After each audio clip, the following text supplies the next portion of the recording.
right, guys, we're back again for another great episode of PFREI, a passion for real estate investments. I'm your host, Fuquan, and today we have Holly Lynn. Now, Holly's from San Francisco, right? San Francisco, San right? Fran Bay Area, yes. Awesome. Yes. The Queen of Capital. We're going to talk a little bit about that. Holly Lynn, Queen of Capital. She does Airbnb, short-term rental management. She's an expert in that. And she's a travelpreneur, working from locations around the world, born hustler and private money lender. All right, all right. Welcome to the show. Welcome to the show. How you doing today? Thank you. Appreciate you coming on and taking the time.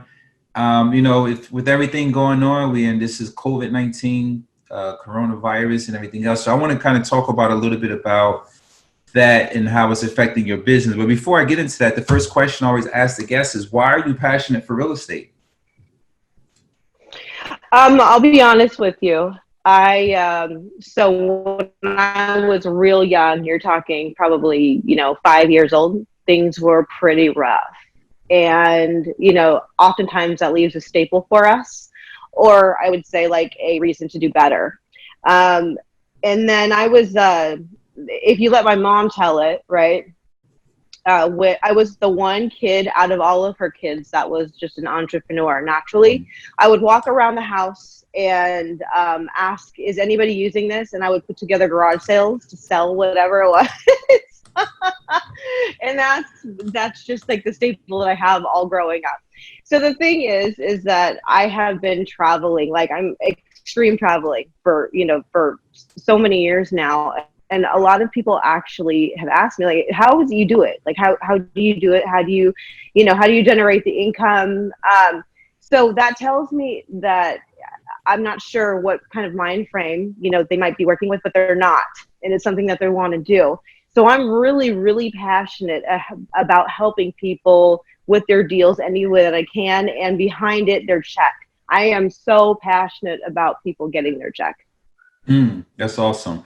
Now let's talk a little bit about the Airbnb industry. I know that it's been affected, and I know in your market in San Fran has been affected also, with the COVID-19 situation.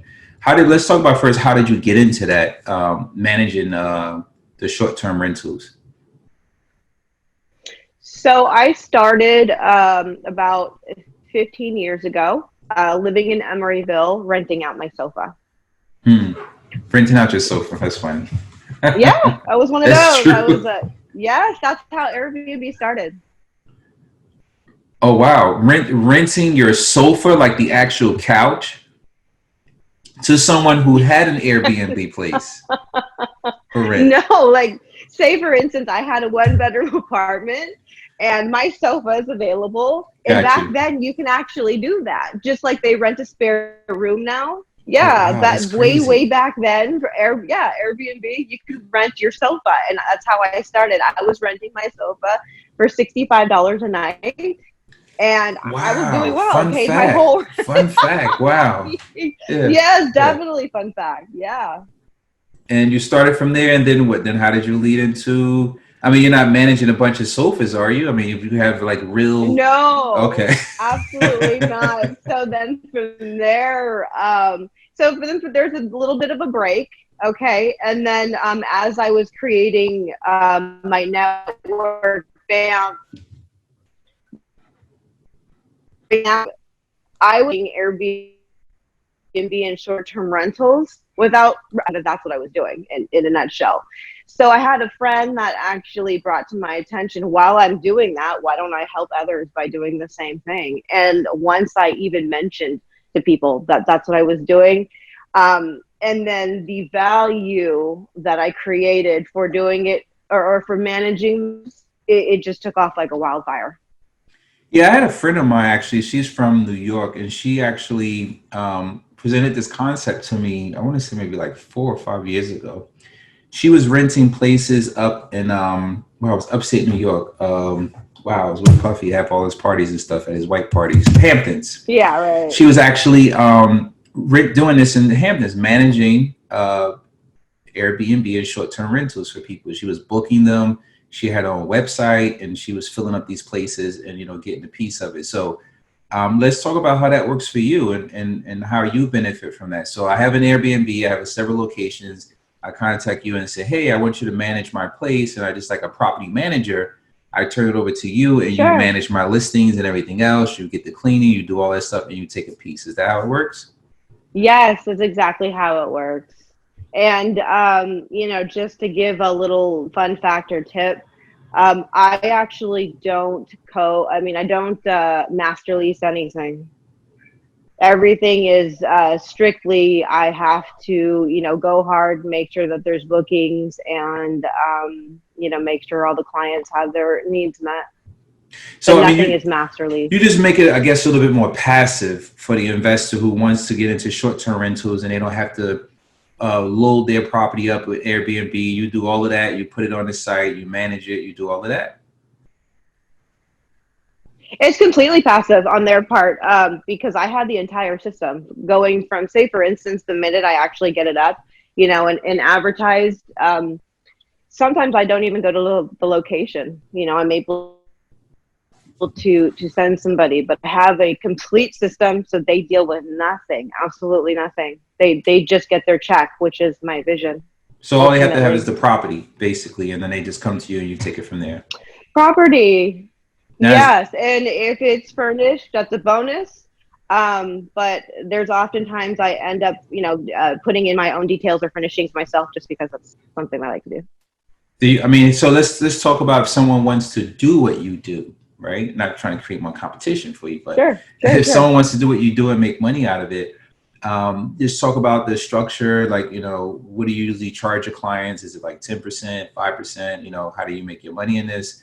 Because this is something great that people can actually do from home and they can travel and stay at the Airbnbs. I'm sure the owners, if you do a really good job, you have several locations you can go to around the world and travel, right? And, you know, work something out. You can say, I'm going for my inspection of your unit. I'm going to be there for a couple of days and stay for a couple of days for free. So yeah, talk about how someone actually can make money in this business. If you're new looking to get Okay. started and they want to do this, they don't have real estate, but they have the concept. They know how to manage things, and they want to work from a laptop, cell phone, so to speak. Sure. So what I would say first off is, if you want to actually do the managing yourself, get some really, get a good layer of thick skin, because you're going to Hmm. need that. It is no, it is not easy. I'm just really good at it. That's the God's honest truth. It's not the easiest thing in the world, but since I'm doing it, for so many people, it's part of my daily routine. So that's A, be ready because um, guests are not always the easiest thing. It's not the easiest situation. There are guests that want refunds. Do you know how to get out of that? That's been actually a subject for a good 3 years. I'll be honest with you. That people always want to know, and it's not. That's something that you got to learn. But if you once you get good at that, you're everybody's best friend because they want their money. Uh, as far as housekeeping is everything. So is maintenance. Your own personal style, branding. Your own personal stuff. The one thing as well that I really, really wanted to actually share, because some people are struggling with this. You just asked about percentage why. So a lot of a certain percentage, I don't. What I do is I make sure that the homeowners are happy.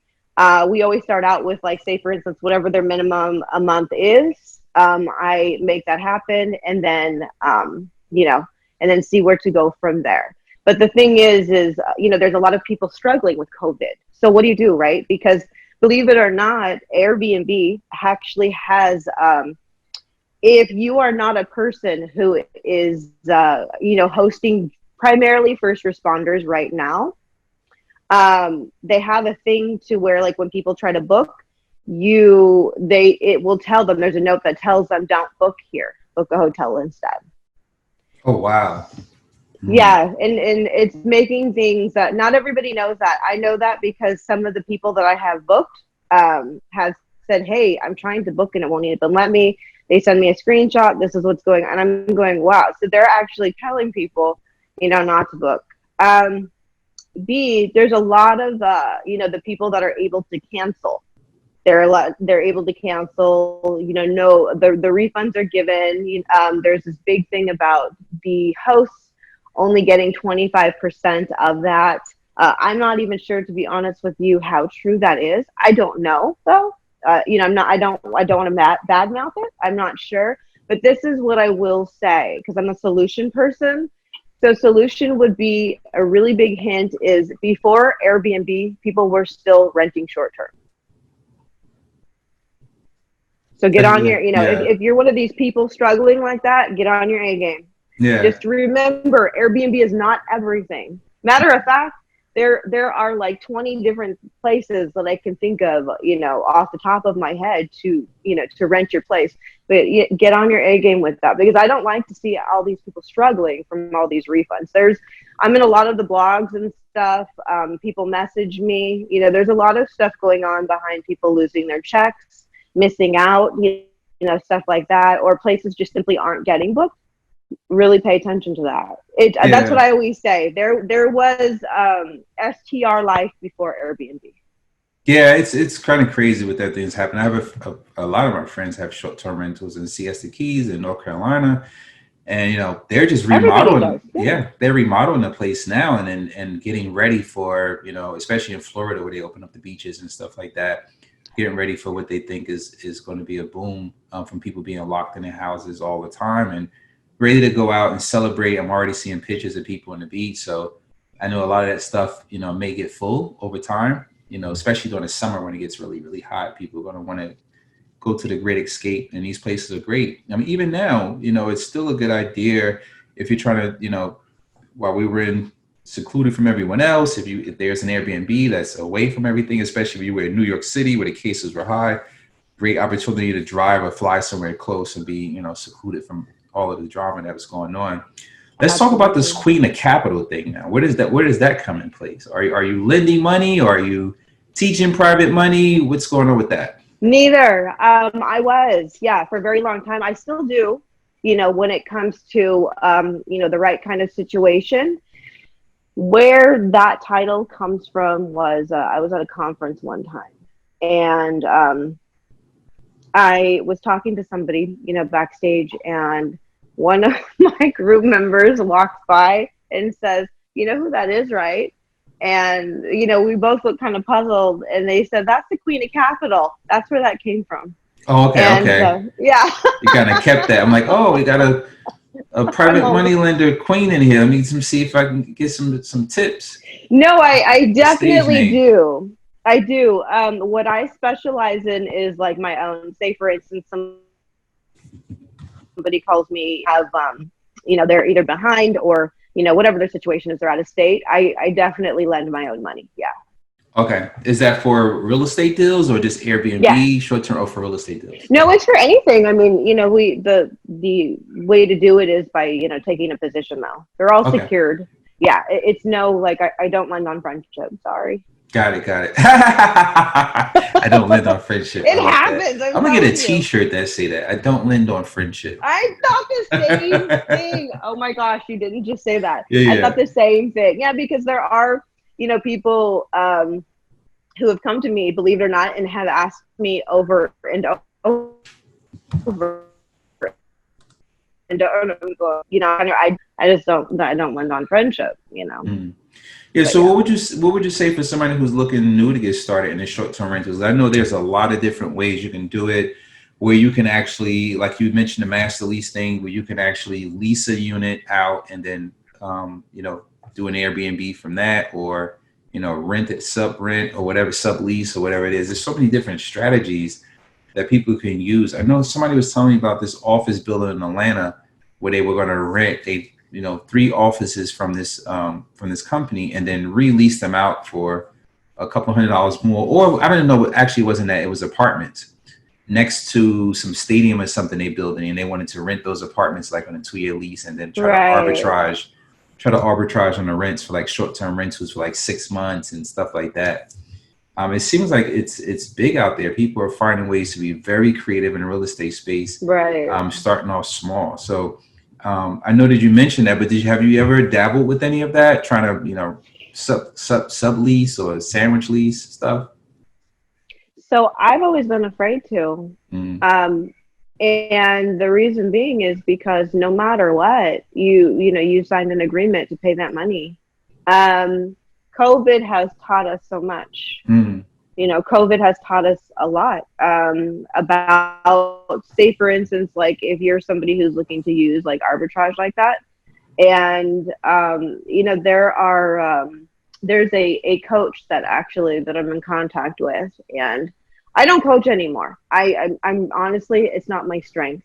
It's just not my strength, but I do give like tips, and I love to share what's working for me, and we all create friends, and and want to see each other do well. So I am more than happy, spend a little time with somebody and be like, yeah, here, try this, try this, try this, right? But an actual like structured coaching thing, it's not in the best of my. I'm really busy with what I'm super passionate about, so I'm just putting that out there. But there is a coach that I'm in contact with, and him and his wife are actually underwater over 1 million from arbitrage. I won't say who they are, but they've, confided in me and telling me about this. And it's good to know. The more you know. So, it's good to know that that is something that is possible. There are people who have done well from it. Also, there's people who have done well. But the thing is say, for instance, nobody was expecting an emic or whatever you believe it is. Okay, whatever it is people choose to believe, because I know that's a very sensitive subject. Some people think it's not real. I'm just saying in general, flow of all the rentals and stuff like that. It has hit people pretty hard, and that is the one thing that I thought about. The question you're asking is like, does it work out? Does it not? What are the different outlooks of it? And I have been gnawing on that for about a month, because it breaks my heart for the people who it hasn't worked for. And so as of now, with I'm not seeing that works for a lot of people unless they have backup capital. For the people it is working for, they did the smart thing like I did, and when they make their money, they save accordingly, and they're prepared for what they need to prepare. So the people that have actually have their business fund, if you would, they've done wisely with their savings plans and stuff like that. Not doing too bad. mm. So how are, I mean, I know it is a ripple effect with these. If you're used to leasing up, like I told you, my buddies, they own stuff like in Florida, and they were like all excited, like they're gonna make 200 grand this summer off their rentals. They had some projections, and then boom, COVID Right. hit. Now, if you're managing something like that, that has to affect you if your compensation is coming from that. So how are you navigating through these troubled times, and what are you doing to put things in place so if this a black swan event occur again, you won't be affected? Basically, what have you learned from this, and how are you pivoting? Thank you for first of all, because it has been something that I have been wanting to go over, with the math for a long time. It's not a secret, but it is the formula. What I'm going to say, first of all, in order to be okay, do the finance check. See what you have for your finances. Look at your blueprint, your savings, because your savings, it's going to be the only thing through something. And again, the people who are actually doing okay with STRs have that.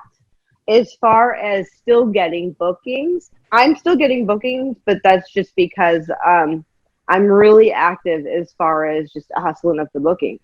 Getting word of mouth, advertising several places. When you're in it, when you're there for a while, you actually get people who just, they booked with you for a few times, and then they tell their friends, this person has this. So, people contact you. And during this time, also, homeowners, they understand what's going on. A lot of them are taking advantage of the where you don't actually have to pay your mortgage for 3 months. You know, they need to, so they will absolutely take what they can get. And there are places that I'm actually not on a really, really bad month. I'm not taking a commission because I care more about helping them and you know, benefiting the client. Yeah. Oh yeah. No, last month there was 2 places I actually didn't take commission, and you know, that's how it is. At the same time, you shouldn't be in a position with your finances to where, you know, you absolutely need to. Yeah, it's really cool. I mean, traveling the world and doing this, you kind of have your own freedom as well. Doing what you Yes. like to do every day, and it's not work if you love what you're doing, right? Yeah. So I definitely appreciate you coming Absolutely. on the show today and sharing with us, what it's looking like on the Airbnb side and the short-term rental management side. A lot of people I do see a lot of posts on Facebook, and like you said, there's a bunch of forums people are digging into. So you actually, I think you're the first guest that I interviewed on short-term rentals. Yeah, Fantastic. first or second guest that I've interviewed. This is probably my 50 something episode. So pretty excited to have you on. I really appreciate you coming on. So any parting words for the guests? If someone is seeing this for the first time and they're looking to get into your industry, what piece of advice would you give them? Absolutely. Be creative. You know, like I said, don't Airbnb is not Airbnb is amazing, but it's not everything. And you have to you got to definitely, you know, spread it out, and you're going to have to hustle the bookings, and that's, you know, be creative with them and stuff like that. But if you're going to do arbitrage, the number one thing I recommend is run those numbers, and don't run them for when things are great, because, you know, as investors, we know the rules. We look for what the downside is and let the upside take care of itself. So run your numbers accurately and make sure that place is going to make it. I mean, I could go on for hours alone on tips and stuff like that. Well, we definitely appreciate you guys. Another great Thank you episode so of much. PFREI, Passion for Real Estate Investment. I'm your host, Fuquan Blog. Catch us on Instagram, Twitter, iTunes, and all those other social media platforms. Thanks again, Holly. I really appreciate you coming on and sharing your words of wisdom. And looking forward to having you back again, hopefully in the near Thank future. you so much. You're amazing. You're Thank you. awesome. Thank you.